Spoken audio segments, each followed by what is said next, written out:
नमस्कार दोस्तों, आपका स्वागत है आपके अपने YouTube channel Vidhi Judicial Academy में। मेरा नाम है Vijendra Verma and I am the director founder of the Vidhi Judicial academy.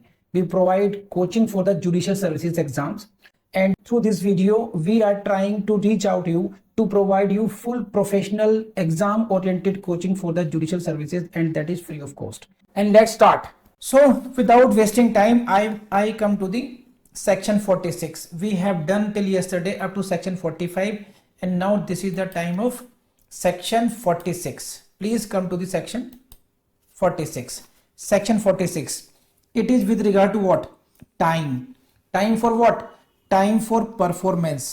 Performance of what? Performance of promise.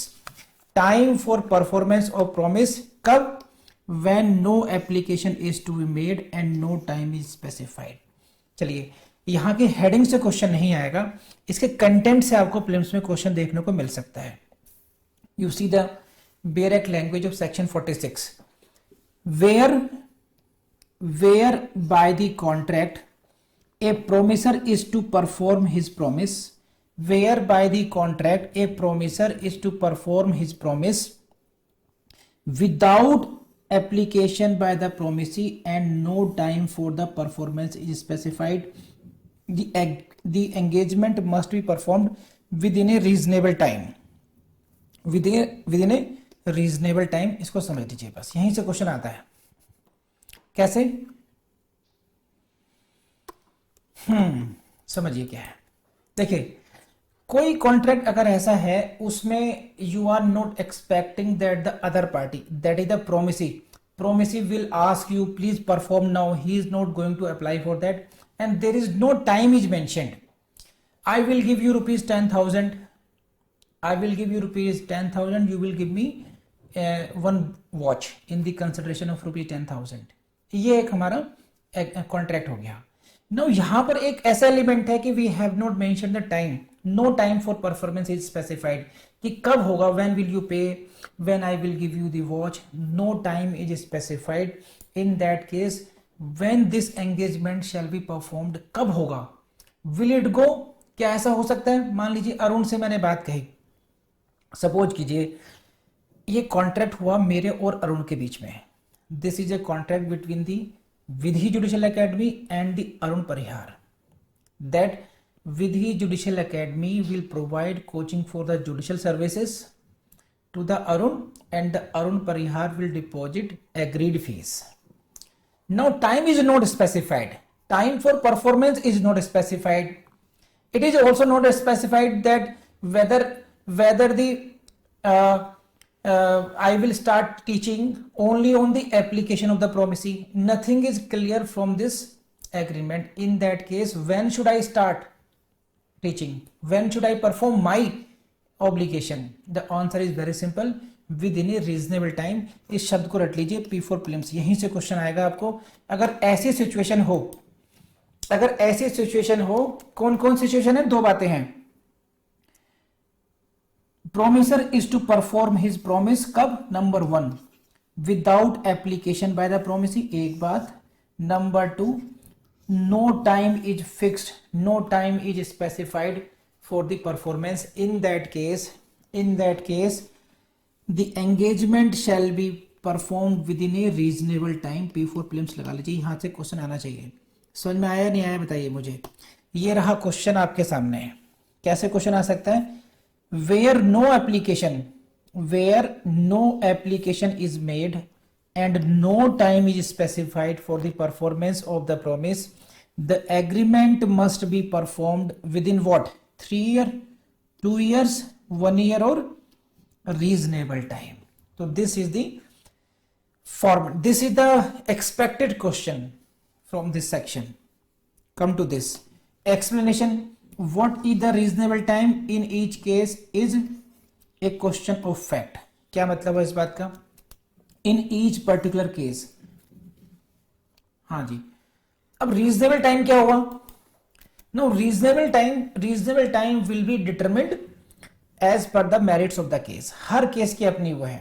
जैसे फॉर एग्जाम्पल किसी का शादी का है, मान लीजिए सपोज कीजिए मनदीप भाई साहब की शादी है ना, मनदीप की शादी होनी है और इनकी शेरवानी का उन्होंने कॉन्ट्रैक्ट किया टेलर से I will give you rupees 25,000, you will give me sherwani for that.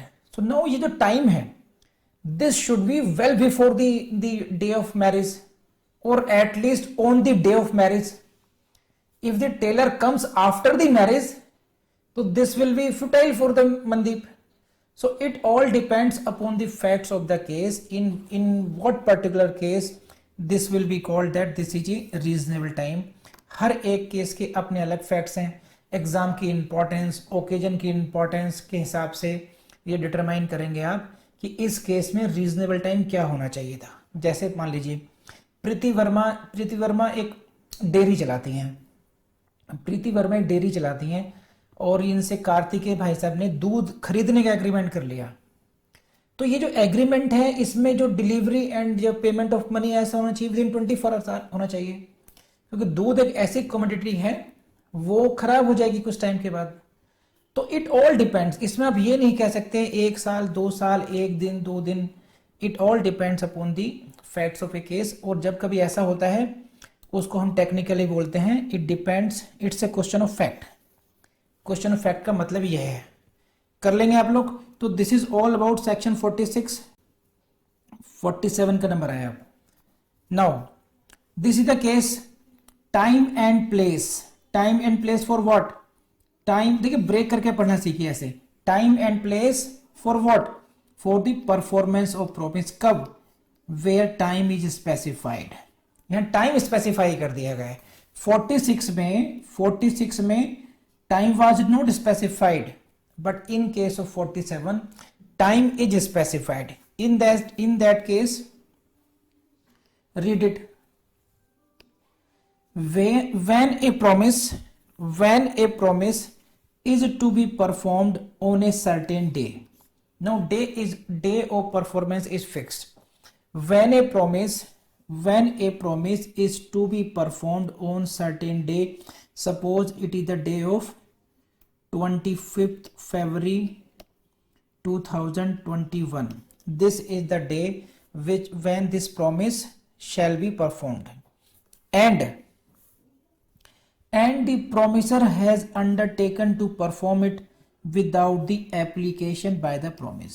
Application का मतलब यहाँ पर ये नहीं है कि कोई राइटिंग में एप्लीकेशन देगा आपको, यहाँ का है रिक्वायरमेंट। दो बातें हो गई। See this, you break this section into 2 part. Number 1 part this is, ये सर्कल किया मैंने आपको। When a promise is to be performed on a certain day, and second part is this, and the promiser has undertaken to perform it without application by the promisee. In that case तब क्या होगा? Question कहां से आएगा? आने वाला question आपके सामने। The promiser may perform it at any time, please highlight P for prelims, during the usual hours of the business. Neetu इसको नोट कर लो, यही लाइन आपको एग्जाम में मिलेगी। During the usual hours of the business on such day. So इसमें एक बात ध्यान रखनी है आप लोगों ने,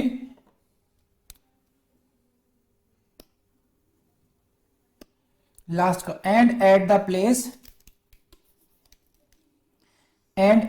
place at which the promise ought to be performed. So यहां पर जो आपने ध्यान रखना है, 47 is dealing, section 47 is dealing with the situation when the day of performance is fixed, that this contract shall be performed on such day. For example, mister Arshan को यह कहा गया, नूरजहां और अरशान का एक कॉन्ट्रैक्ट हुआ। ये क्या हुआ कि Noorjahan is the shopkeeper and the Arshan is the supplier of fish. ये फिश को सप्लाई करता है। नूरजहां ने कहा कि तुम मुझे 100 केजी फिश सप्लाई करोगे, तो ठीक है। On what date? On 25th February 2021। 25 फरवरी 21 को आप मुझे 100 केजी फिश सप्लाई करोगे।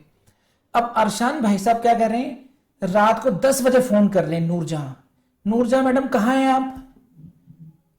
कह रहे कहाँ होंगी? मैं घर होंगी अपने। कह रहे कैसे बात कर रही हैं, मैं तो आज लेकर के आया हूं। I have come with 100 KG fish as by my agreement. Now what she will say? Technically he is right, क्योंकि डेट तो वही है अभी भी। डेट इज व्हाट, डेट 25 ही है, ये डेट 25 फरवरी ही हुई। तो in that case if the date is same, but in that case he will have to keep in mind that he will have to perform the contract during the usual hours of business. Please see this line. This line is very technical in nature. You see what I am saying, usual hours of the business, ये जो line है, it is not the morning time, during the usual hours of the business on such day. Now these are the usual hours of, यानी कि उस business के जो आम usual hours होते हैं, मतलब जो आम समय होता है उसमें सप्लाई करेगा। Now it depends upon the nature of the business.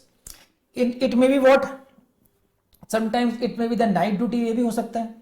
Suppose कीजिए एक ऐसा रेस्टोरेंट है जो रात को ही चलता है, तो in that case usual hours में be night, somewhere sometimes usual hours में be early in the morning. तो इट डिपेंड्स, इसीलिए they have not fix the time, they have chosen the words during the usual hours of business, जो उस व्यापार के संबंध में जो यूजुअल आम समय होता है उस दौरान आप करेंगे। तो date is fixed, certain day is fixed, not the time. Therefore what will be the time, at any time during the usual hours of the business. कर लेंगे आप लोग। अभी यहां तक बात समझ में आई नहीं आई? तो ये तो हुआ टाइम के बारे में। नेक्स्ट प्लीज मुझे बताइए।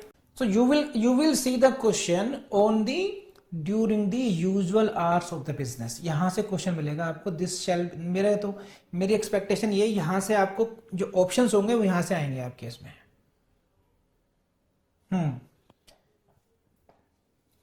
नेक्स्ट पर आइए। What about the place and eight the place, and at the place. Now this is regarding the place, and at the place at which the promise ought to be performed. Now here वो ऐसे स्थान पर जहां पर ये promise perform होना चाहिए। अरशान भाई साहब ने फिश सप्लाई करनी थी, तो जहां पर शॉप है वहां पर करनी चाहिए उनको। अब ये कहां से फोन कर रहे हैं कि साहब देखो 25 तारीख को सप्लाई करनी थी, आपने ये नहीं कहा था कहां करनी थी। मैं खड़ा हूं कश्मीरी गेट, क्या मतलब इस बात का? So this is the situation that ये पहली बात क्या हुई, during the usual hours of the business, at any time during the usual hours of the business, and second what, at the place where such promise ought to be performed. तो दो बातों को मत भूलना। ये कब अप्लाई होगा, दोबारा देख लीजिए इस बात को। दो बातें, when a promise is to be performed on certain day, number 1, and the promiser has undertaken to perform without application. It means promiser will have to take the initiative, that he will have to perform without waiting the call from the other side.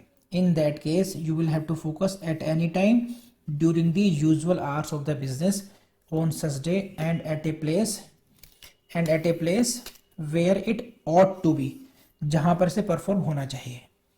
तो ये हुआ आपका 47।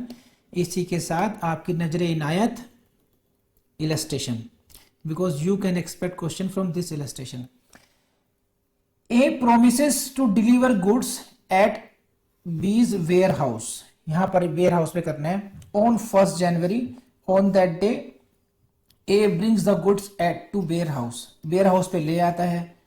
Then but after usual hours, ये ध्यान रखना, this is very important. तो हमेशा ध्यान रखना प्लिम्स के केसेस में स्पेशली, ओके अभी समझाता हूं आपको, नहीं तो specially in the cases of questions of contract, आपको लैंग्वेज पे बहुत ज्यादा ध्यान रखना है। लैंग्वेज पे अगर आप पकड़ नहीं बनाएंगे, आप लैंग्वेज को ढंग से नहीं पढ़ेंगे, तो you may be in problem. आपको एक एक शब्द को ढंग से देखना है, उसी तरीके से गोल करना चाहिए, राउंड करना चाहिए, अंडरलाइन करना चाहिए, फिर समझ में आना चाहिए। विदाउट एप्लीकेशन का मतलब यह है, नीतू विदाउट एप्लीकेशन का मतलब यह है कि मैं जब कहूंगा तब तुम सप्लाई करोगे। अब आप तब तक वेट करती रहेंगी जब तक कि मैं नहीं कहूं। एज पर द ऑर्डर, जब मैं ऑर्डर पुट करूंगा यू विल सप्लाई इट। तो मैं, it means I am applying this.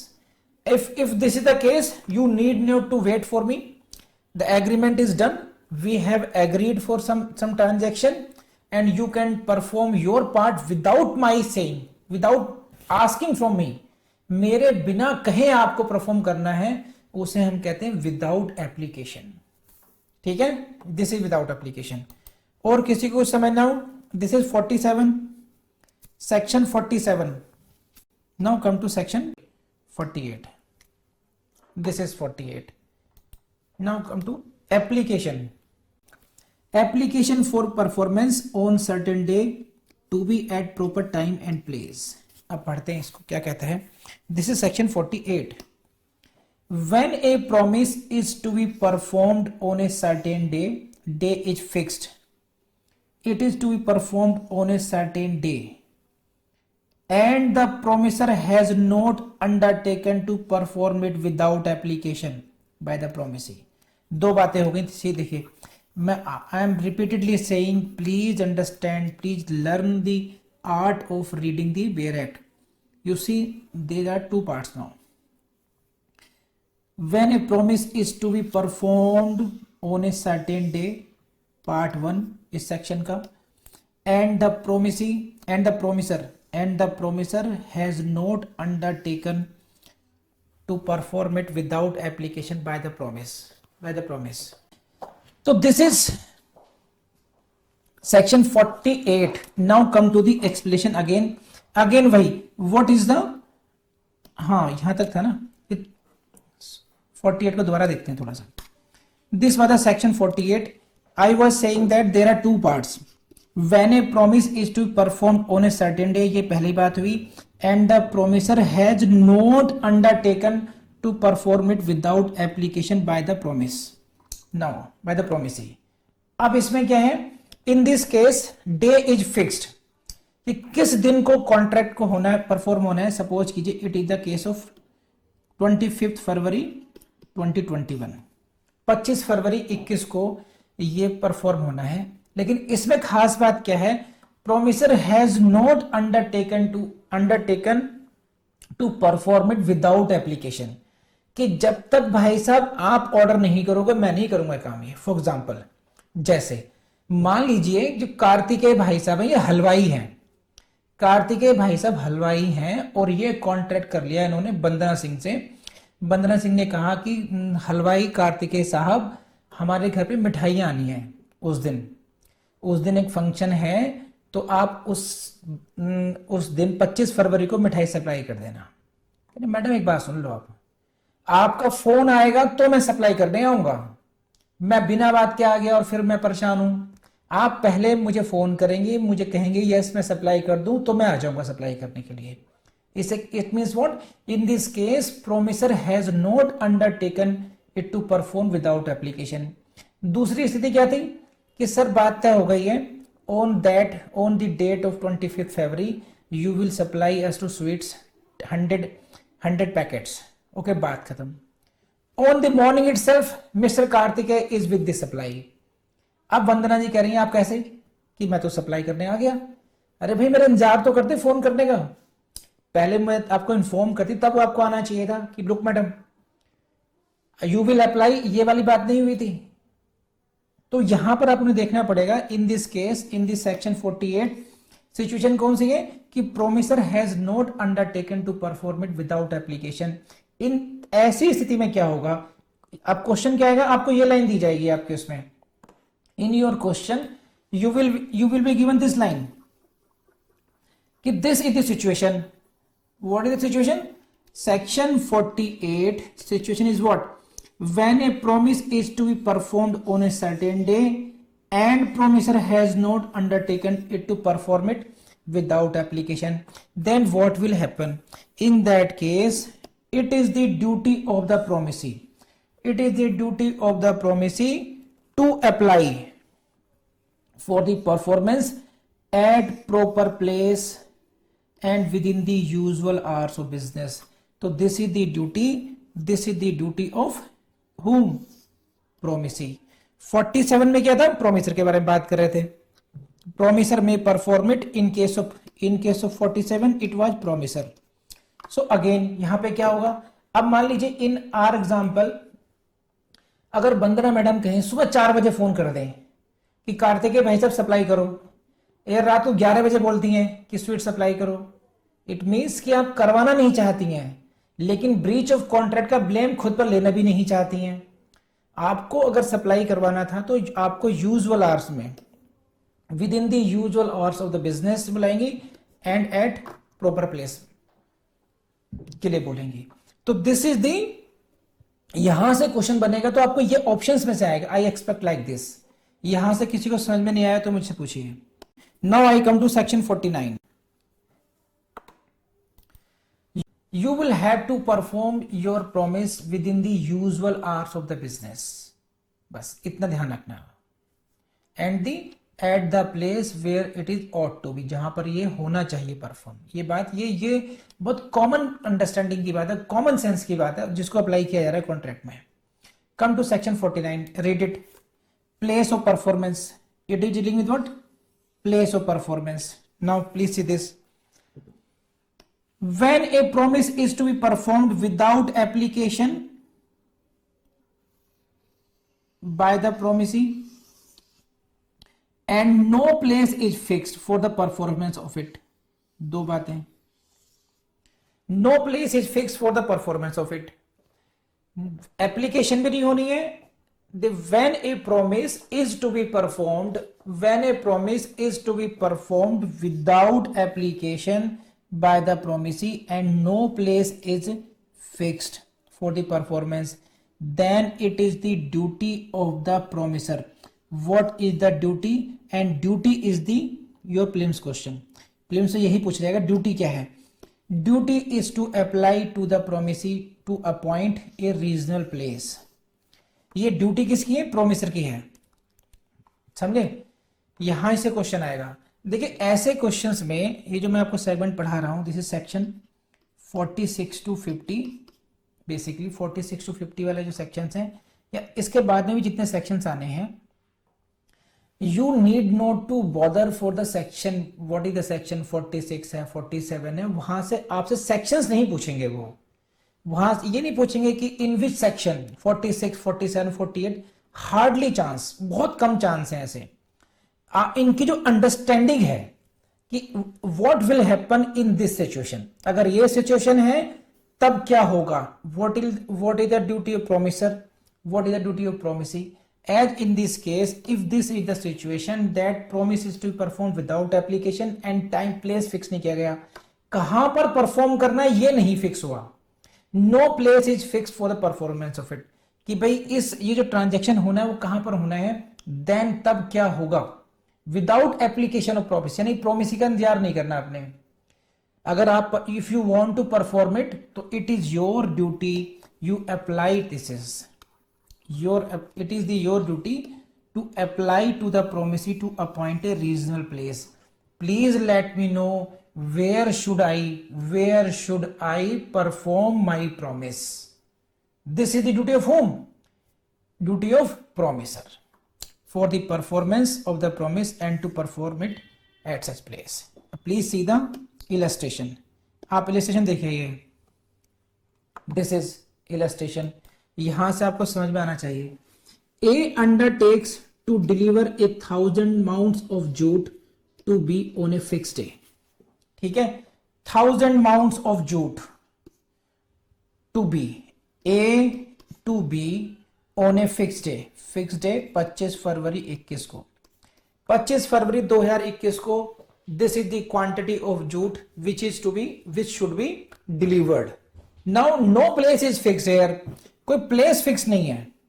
In that case A must apply, and don't forget this word, A must apply. Who must apply?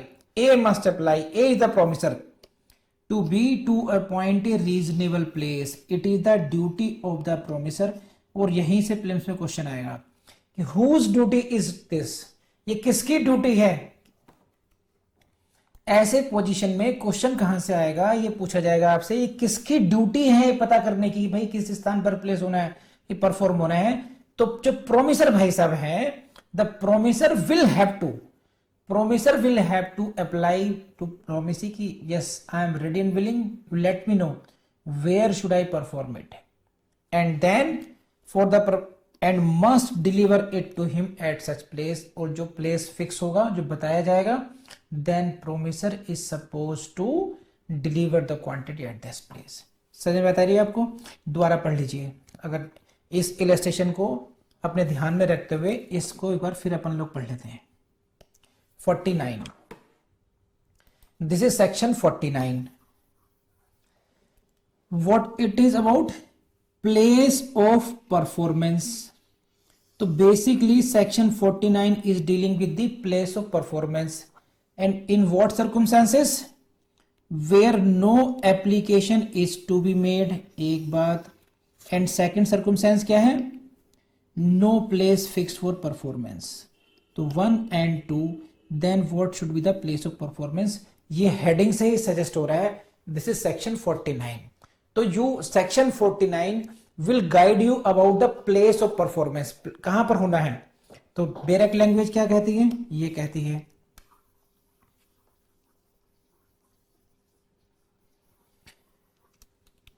no time where promise is to be performed without application by the promisee and no time is fixed, कोई time fix नहीं किया गया इसकी performance के लिए, for the performance of it, then it is the consequence.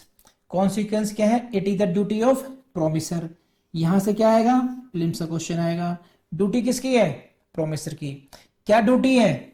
Duty is to apply, duty is to, this is the duty is to apply what? To appoint क्या? reasonable place for what? for the performance of the promise। किसको apply करना है? Promisee को। तो केवल apply करना है, इससे आगे भी कुछ करना है। एंड टू परफॉर्म, ये फर्स्ट ड्यूटी हुई, ये सेकंड ड्यूटी हुई। फर्स्ट ड्यूटी क्या है? Duty to apply. Second duty क्या है? Duty to perform it at such place. अब मुझे बताओ समझ में आया नहीं आया? जल्दी से everyone. This is the question, contract not specifying the place of performance.